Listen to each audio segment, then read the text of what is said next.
My name is Vera. I'm from Tulsa, Oklahoma, but this story doesn't happen in Tulsa, Oklahoma. My partner and I decided in the 90s, when a lot of lesbians were doing this, that we wanted to have a child. And so we picked a donor, and she got pregnant very quickly.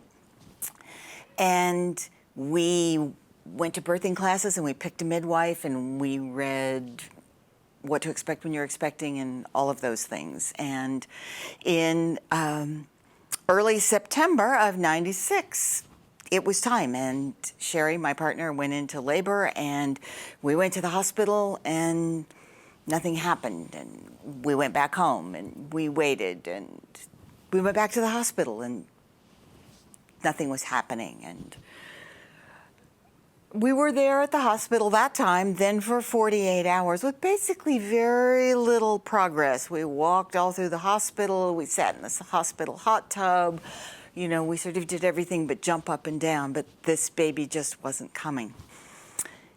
Eventually, after 48 hours or so, it became sort of medically important to get this thing going.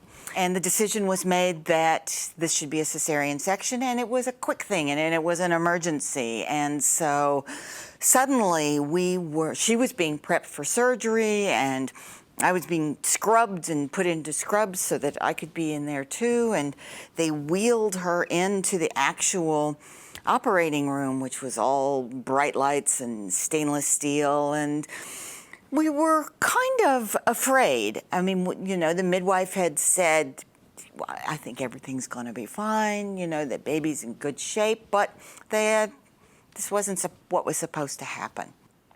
They put up a screen so that Sherry couldn't actually see the surgery taking place. But I could. I was standing next to her, so that's where we are. And the anesthesiologist came in, who was kind of a middle-aged, gray-haired, white guy, very nice. He had a big rack of music equipment that was all sterilized and wrapped in plastic. And the first thing he said to us was, now, we can play music. I have all kinds of music, so just tell me what you want to hear. And that wasn't where our heads were at, so we were just kind of, I don't know. And he sort of thought for a second, and then his face just brightened, and he said, I've got Katie Lang. He thought of Katie Lang because he thought, and you could almost see the gears in his mind going, I have a lesbian couple here. What kind of music would lesbians like? And his blurting that out, oh, I have Katie Lang, like, I've got it, was on the one hand harmless, and on the other hand, yeah, okay. So we laughed, even though all of this was going on. That was just too funny. He actually did play Katie Lang, and so our son was born to the sound of 90s Katie Lang. I think the story is worth telling because, I mean, on the one hand, I think it's an amusing story.